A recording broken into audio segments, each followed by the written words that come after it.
একটা ফুটবল ম্যাচে যদি একটা দলই খেলতে থাকে, কোন প্রতিপক্ষ বা রেফারি না থাকে, তাহলে কি খেলা বলা চলে? নাকি ওটা শুধুই একটা অনুশীলন? আমাদের দেশের রাজনীতিতেও কি গত কয়েক দশক এমনটাই হচ্ছে না? যেখানে এক দলের হাতেই সব ক্ষমতা আর বাকিরা দর্শক। এই পুরো খেলার নিয়মই হয়তো এবার বদলে যেতে চলেছে।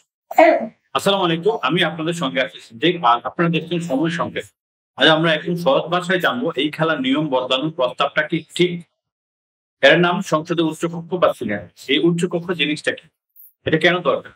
আর এটা তৈরি হলে আপনি আমার সাধারণ মানুষের লাভটা কোথায়? সেখানে প্রায় দেখা যায় সরকারি দল যা বলে তাই হয়। একটা আইন পাস হইতে একদিনও লাগে না। আবার জনগণের জন্য খুব দরকারি একটা বিষয়ে কোনো আলোচনাই হয় না। এই একচ্ছত্র ক্ষমতার কারণেই সংবিধানের চতুর্থ সংশোধনের মতো ঘটনা ঘটেছে, যা দেশকে একদলীয় শাসনের দিকে ঠেলে দিয়েছিল। আবার পঞ্চদশ সংশোধনের মাধ্যমে তত্ত্বাবধায়ক সরকার ব্যবস্থা বাতিল করা হয়েছে, যা নিয়ে বিতর্ক আজও শেষ হয়নি। সংবিধান সংস্কার কমিশন বলছে যে এই সবকিছুর মূলে রয়েছে ক্ষমতার ভারসাম্যহীনতা। আর এই ভারসাম্য ফিরিয়ে আনার জন্য একজন রেফারি দরকার। আর সেই রেফারির ভূমিকাই পালন করবে এই প্রস্তাবিত উচ্চকক্ষ। তাহলে এই ১০০ সদস্যের উচ্চকক্ষ বা সিনেট তৈরি হবে কিভাবে? এখানে আসল বিতর্কটা জমে উঠেছে। মূলত দুটি প্রস্তাব নিয়ে আলোচনা চলছে।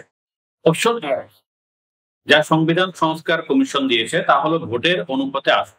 বিষয়টা একটা কেকের মতো। ধরুন, সাধারণ নির্বাচনে যারা দেশের সব দল মিলে যে ভোট পেল সেটাই পুরো কেক। আর এখন যে দল যত শতাংশ ভোট পাবে উচ্চকক্ষের ১০০ আসনের কেকের ঠিক তত অংশ সে পাবে। তার মানে হলো কোনো একটি দলের পক্ষে পুরো কেকটাই একা খেয়ে ফেলা প্রায় অসম্ভব। কারণ আমাদের দেশে কোনো সুষ্ঠু নির্বাচনে কোনো দলই এককভাবে ৫০% ভোট পায়নি। ফলে অনেক ছোট দলও ভোটের জোরে উচ্চকক্ষে তাদের প্রতিনিধি পাঠাতে পারবে। এবার আসি অপশন ২ এ, যা বিএনপি সহ কয়েকটি দল চাইছে। তাদের প্রস্তাব হলো নিম্নকক্ষে যে দল যতগুলো সিট বা আসন পাবে সেই অনুপাতে উচ্চকক্ষে আসন ভাগ হবে। সমালোচকরা বলছেন এটা মানলে তো উচ্চকক্ষ নিম্নকক্ষের একটা ফটোকপি বা প্রতিচ্ছবি হয়ে যাবে। অর্থাৎ নিম্নকক্ষে যার সংখ্যা গরিষ্ঠতা বেশি, উচ্চকক্ষ তারই দাপট থাকবে। তাহলে আর নতুন করে ভারসাম্য তৈরি হলো কোথায়? নাগরিক ঐক্যের সভাপতি মাহমুদুর রহমান মান্না যেমনটা বলেছেন, এত উচ্চকক্ষ নিম্নকক্ষের রেপ্লিকা ছাড়া আর কিছুই হবে না। এখন সবচেয়ে গুরুত্বপূর্ণ প্রশ্ন, এই উচ্চকক্ষের শক্তি বা ক্ষমতা কতটুকু থাকবে? এখানে দুটো স্তর আছে। সাধারণ আইন পাশ করার ক্ষেত্রে উচ্চকক্ষের ক্ষমতা অনেকটা একজন সুপারভাইজার বা উপদেষ্টার মতো। সে নিম্নকক্ষ থেকে আসা বিলগুলো খুঁটিয়ে দেখবে, ভুল ত্রুটি ধরিয়ে দেবে। প্রয়োজনে ২ মাস পর্যন্ত বিলটা আটকে রেখে সংশোধনের সুপারিশ করবে। কিন্তু চূড়ান্ত সিদ্ধান্ত নেওয়ার ক্ষমতা নিম্নকক্ষের হাতেই থাকবে। কিন্তু আসল ক্ষমতা লুকিয়ে আছে সংবিধান সংশোধনের ক্ষেত্রে।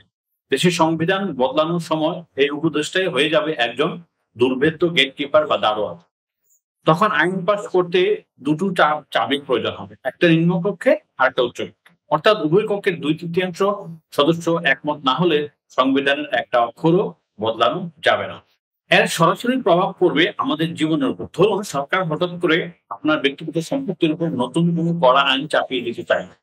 উচ্চকক্ষ থাকলে সে আইনটাকে থামিয়ে দিয়ে বিস্তারিত আলোচনার একটা সুযোগ তৈরি হয়। দেশের মূল ভিত্তি অর্থাৎ সংবিধান কোনো একটি দলের ইচ্ছায় যখন তখন পরিবর্তিত হবে না।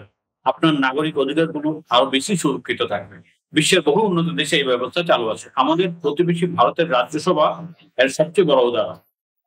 সেখানে বিভিন্ন রাজ্যের প্রতিনিধি ছাড়া জ্ঞানী গুণী ব্যক্তিরা সদস্য হন, যা আইনকে আরো নিখুঁত করে তোলে।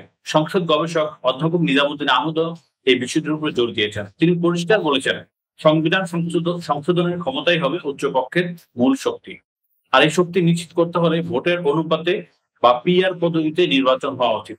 না হলে এটি আরেকটি ক্ষমতাহীন অলংকারী হয়ে থেকে যাবে। তাহলে সবশেষে প্রশ্ন একটাই, আমাদের রাজনীতির খেলা মাঠে কি সত্যি সত্যি কোনো নতুন রেফারি আসছে, নাকি পুরনো শক্তিশালী খেলোয়াড়রাই পুরো খেলা নিয়ন্ত্রণ করতে থাকবে? এটা এখনো দেখার বাকি। এই বিষয়ে আপনার কি মনে হয়? আপনি কোন অপশন পক্ষে? ভোটের অনুপাতে আসন বন্টন নাকি নিম্ন পক্ষের সিটের অনুপাতে? আপনার যুক্তিটা কি? দেরি না করে কমেন্টে লিখে ফেলুন। ভিডিওটি আপনার কাছে গুরুত্বপূর্ণ মনে হলে এটি আপনার বন্ধুদের, পরিবারের সদস্যদের শেয়ার করুন এবং যাতে সবাই এই বিষয়ে জানতে পারে। আর অবশ্যই সময় সংকেত চ্যানেলটি সাবস্ক্রাইব করে বেল আইকনটি প্রেস করে দিন। দেশের ভবিষ্যতের সঙ্গে জড়িত এমন সব গুরুত্বপূর্ণ বিষয়ে আমি সবসময় আপনার পাশে থাকবো। সবাই ভালো থাকবেন।